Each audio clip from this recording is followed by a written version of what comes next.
What's up guys, Zerda here, back with another video, and today we're going to be looking at who is going to be the UFC champion in 2025, okay? Who's going to be the champion of every weight class?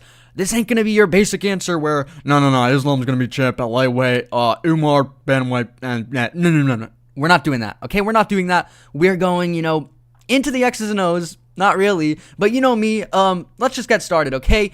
With Alexandre Pantoja, okay, right off the bat, we got a curveball here, okay? A lot of people, I know they're all expecting Manel Kape's going to be champ. Brandon Royval is going to be champ. Okay, no, they're not. All jokes aside, this is a very basic pick, and I think most people would agree with this. But Pantoja is going to be the champ because, bro, most likely he's going to rematch Kai Kara-France. I know they had a fight on Tough, and Kai Kara-France lost that. The same exact outcome's going to happen. Pantoja is just going to remain as champ, most likely, okay? This is who I most likely think is going to be champ. I'm not going to go, Kai Kara-France actually has a good, a 10% chance of winning the belt. Yeah, he's going to be the champ. I'm doing who I think is going to be the champ. And this is boring, okay? I know I'm skipping past it, but Pantoja. Next up, bantamweight. I know a lot of people are expecting Umar, but I actually think Merab's going to hang on to this belt, okay? This is where it might get a little controversial because I know Merab is the underdog going into his, the big battle, January 17th or some shit, against Umar. And, Umar's got that Nurmagomedov name, and, when he's got the Nurmagomedov name, and he's got to carry the family legacy on his back. But, Merab is he's just a different beast, okay?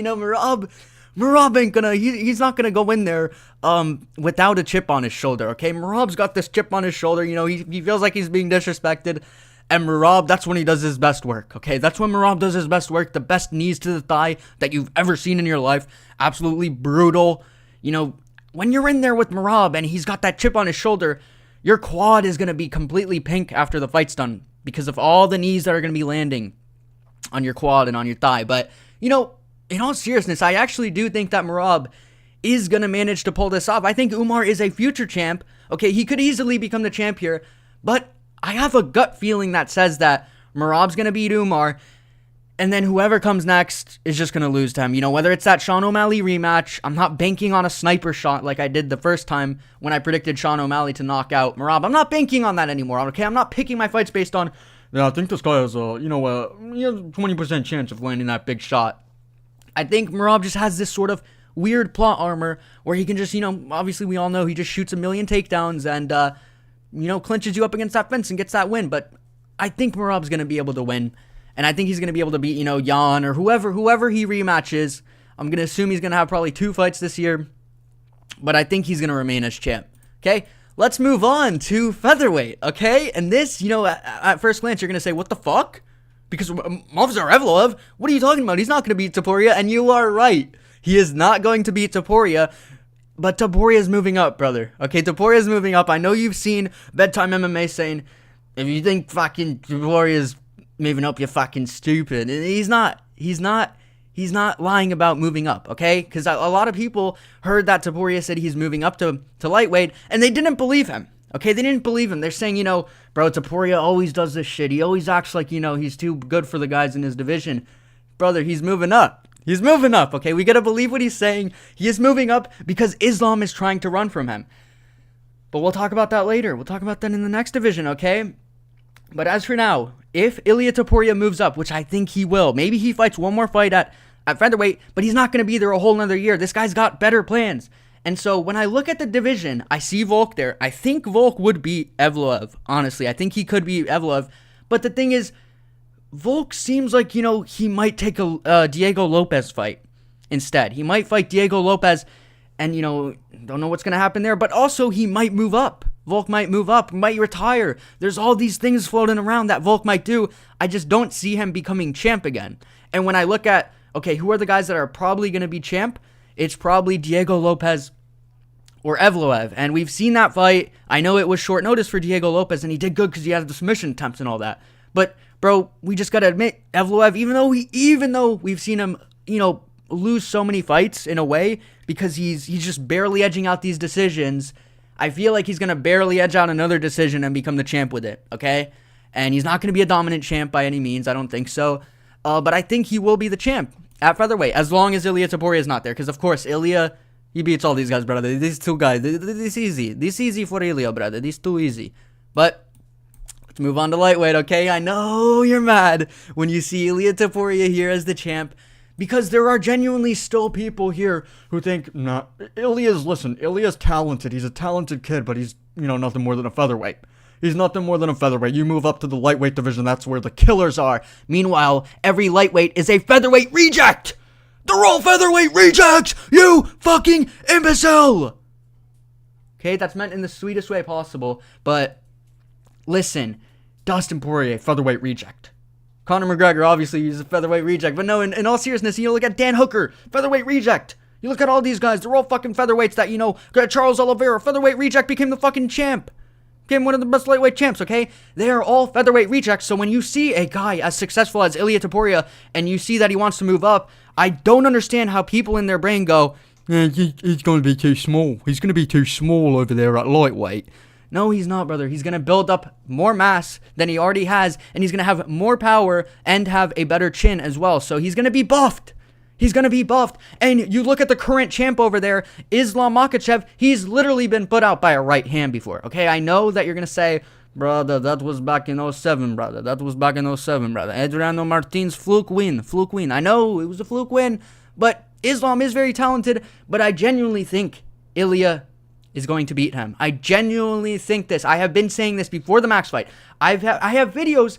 If you look at my videos, the first video, one of the first videos I made, I said, how Ilia Topuria can become the GOAT, and I talked about this Islam matchup and how it is necessary and how I genuinely believe he's going to beat him, okay? And as for, who's he going to fight before the title shot? Charles Oliveira probably, right? He's probably going to fight Charles, and he's going to beat Charles too. He's going to beat all those guys at lightweight. I'm sorry to break it to you.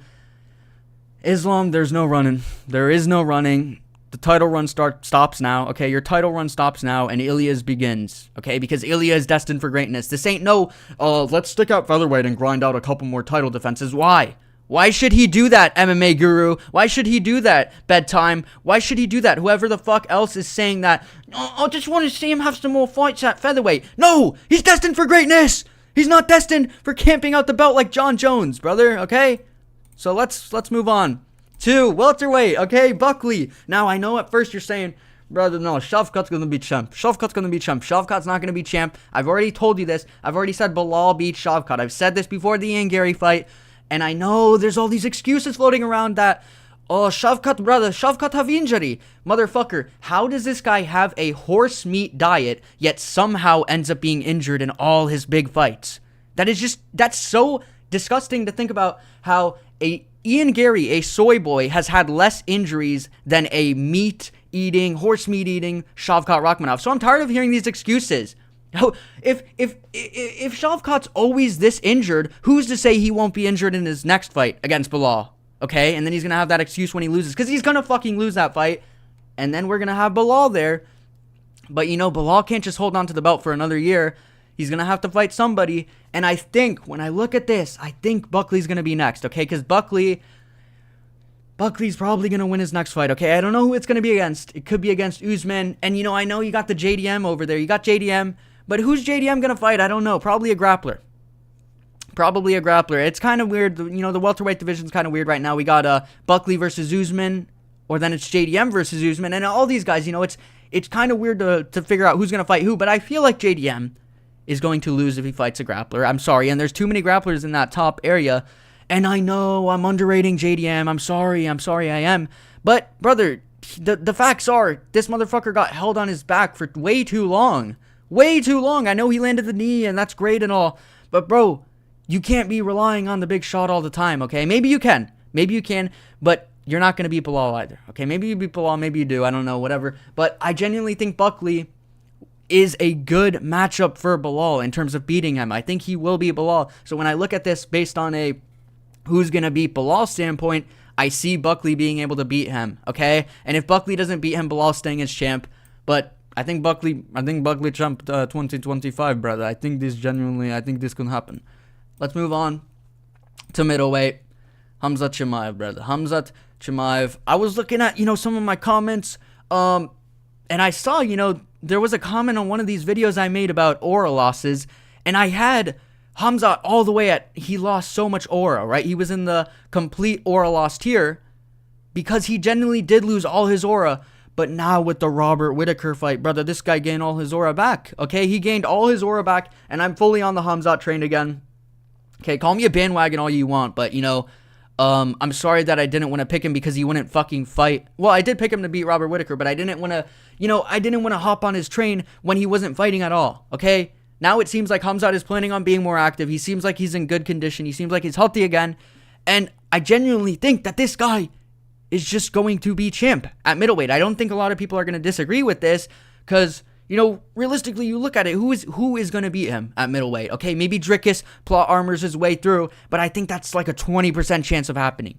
Literally a 20% chance of happening. Sean Strickland, yeah, bro, Sean Strickland's got that good takedown defense. Bro, he can't jab his way to a decision against Khamzat. I'm sorry, he's not going to do that. I don't think he is, at least. Maybe he will. Maybe I'm wrong. I genuinely think Khamzat's going to be the champ.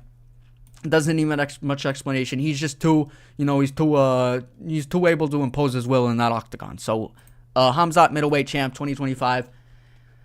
Light heavyweight, here we go. Bedtime MMA. Gear up because you're not going to like this one. Alex Pereira is going to be the champ in 2025. Okay, I'm tired of hearing Magomed, brother Magomed, Big Ink alive. Big Ink is going to fucking become champion. No, he's not. Bro, we are overrating Magomed because we have this idea in our head that Alex is ducking him. And okay, maybe he is ducking him. Maybe it's whatever. But bro, Alex Pereira is going to chin the fuck out of Magomed Ankalaev. I'm tired of hearing this. Magomed does not have a takedown threat. He does not, okay? I'm sorry. He doesn't shoot takedowns, bro. And if he does, he doesn't do anything with them. Alex isn't going to be fucking scared of these takedowns from Magomed, bro. I'm terribly sorry to tell you this. But, you got Bedtime MMA making these big analysis videos on why, bro, look at how well Ankalaev did against Rakic, bro. And Yuri was struggling against Rakic, brother. What the fuck? I genuinely can't listen to people. And I like Bedtime MMA with all due respect, but, when it comes to these Magomed Ankalaev takes, I just can't stand them. I genuinely cannot stand them. Maybe I'm going to be completely wrong, and, Magomed's going to show me wrong, but bro, let's just dumb it down to this. It's going to be a striking battle. Alex is going to smoke Magomed in that shit, okay? I'm sorry to tell you this. 5 rounds, Magomed doesn't have that finishing threat. Maybe, no, he does, okay? He does to an extent, because he has knockout power, okay? We can't underestimate that. But the way people speak about it is as if Magomed's going to be ragdolling Alex Pereira around and he's going to submit him, right? That's the way people speak about it. But, bro, he has no submissions. He's not going to submit Alex Pereira, okay? And when it gets to the ground, Alex is probably just going to, he's going to have his big hands clawed around Magomed's wrists, and that's it, okay? And then they'll get back up on the feet, and eventually Alex will land a big shot, okay? And that's it. That's all, that's all she wrote. But real simple. We're not going to get into the X's and O's right now. And who's going to be the heavyweight champ? I'm pretty sure we all know it's Jon Jones. Just kidding, all right? Jon Jones is not obviously going to be the heavyweight champ. It's going to be Tom Aspinall. Tom Aspinall beats Jones. We don't need to talk about this. I'm sorry. And if you think saying Tom Aspinall smokes Jones is a bad take, no, because that's the way that Tom Aspinall beats people. Tom Aspinall doesn't go in there and take you to a close decision. He doesn't do that. The way he beats you is by knocking you out or submitting you in the first round. So if you think that him beating Jon Jones within 2 rounds is a bad take, no, he's not going to drag Jon Jones to the late rounds. He's not going to do that, okay? If he beats him, it's going to be within round 1 or 2 or 3, maybe. That's fucking pushing it extremely. But that's it. I mean, that's it, guys. Listen.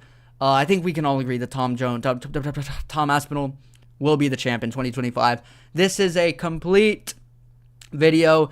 We got what? Every champ probably predicted right because I'm just him. I am excellent at making my predictions because they're not really predictions. They are just me looking into the future and seeing, what I see because I'm so good at predicting the future, okay?